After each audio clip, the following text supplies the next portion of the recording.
Hello, my name is Alejandro Hinojosa, and in this video I'm going to talk about my literacy narrative.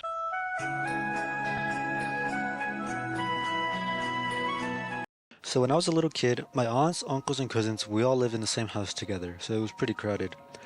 We were a Mexican household, so we only spoke Spanish and we only listened to Spanish music, but I would watch English cartoons because I couldn't figure out how the remote worked.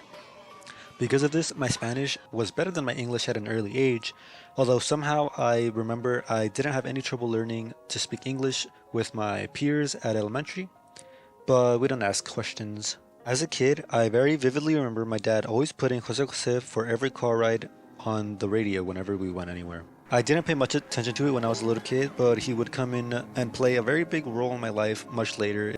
Another memory I had was a teacher named Miss Villarreal who would always make us do an essay, I think every day, and she would make us do it over and over until she liked it. At the time, I hated this and I would cry every day. I hated it. However, I'm a little bit thankful for it because it made me very resilient and comfortable with essays, and I could brainstorm in my head pretty well without needing much of a rough draft.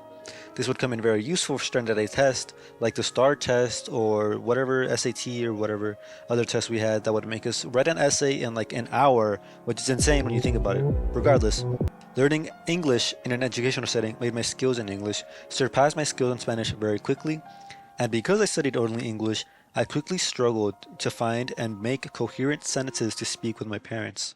Have you ever had a dream that you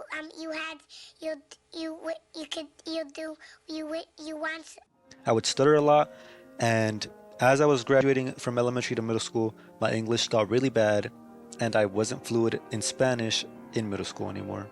I think middle school was a very weird time for a lot of people, and it was a very weird time for me too. I started learning a lot more English, and I started getting into writing, and I started writing journals every single year. So in total, I had 3 journals. Of the 3, I only have 1 left, but I had 3 journals, and I would write a lot in those journals. In middle school, I also joined band. I know band kids get a bad rap or whatever, but I really loved it. I fell in love with music, and I really loved learning and playing music. As I learned to read sheet music, my appreciation for music grew a lot, and that's when I realized that music and English are very similar as they're both very formulaic. I had an epiphany all of a sudden. I was enlightened, and I could appreciate music and English so much more than I ever could before. Around 8th and 9th grade, I started venturing into listening to podcasts and talk shows of other things that weren't just video games, and I really enjoyed it as well. I would write what I had heard from those videos on YouTube onto my journal and expand on those and add my own little critiques and thoughts about those philosophies or whatever subject it was on. And my vocabulary grew exponentially. By 8th grade, I was a master at English. I had good vocabulary way above all my peers. However, my Spanish was at its worst. I was horrible at talking Spanish with my family. Luckily, Jose Jose, the singer I had previously mentioned when I was small in the car rides, I had rediscovered. And with my newfound love for music and understanding of music, to say in love would be an understatement.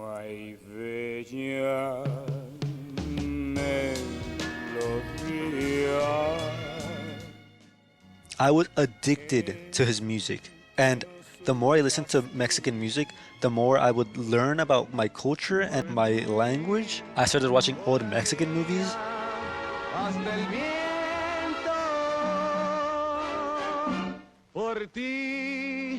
Por ti sería un Ceniciento, un Ceniciento.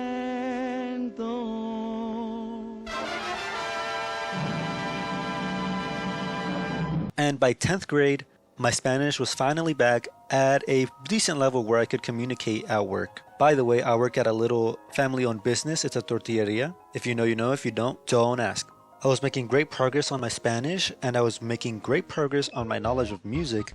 However, all good things must come to an abrupt end as COVID happened and we went into lockdown, and my sophomore year was cut short and my junior year was non-existent. By the time it was my senior year, I spent previously the whole year playing video games and doing basically nothing. However, for some reason I thought it would be a good idea to challenge myself and take a college level class for English, specifically English. Why, you might ask? I just was bored and wanted a challenge to see if I could still hold up to how I had previously been, because I have never taken normal level classes up to this point. Up to my senior year, I was always taking pre-P, GT, or some other kind of advanced class. What a mistake that was. By the second or third month, I dropped it because they were asking me to do things I had never done, and it was so stressful. I was in band, I was the president. I thought it would be a good idea to do everything all at once, and it was a horrible idea.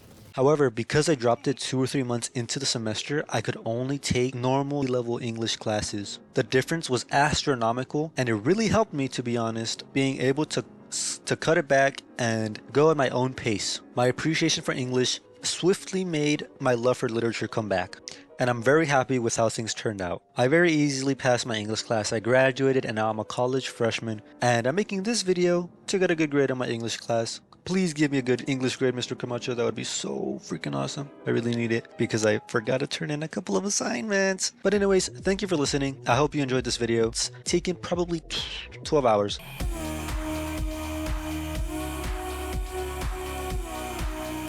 Anyways, thank you so much for watching my video. I hope you liked it. Thank you everybody and have a great day. Goodbye.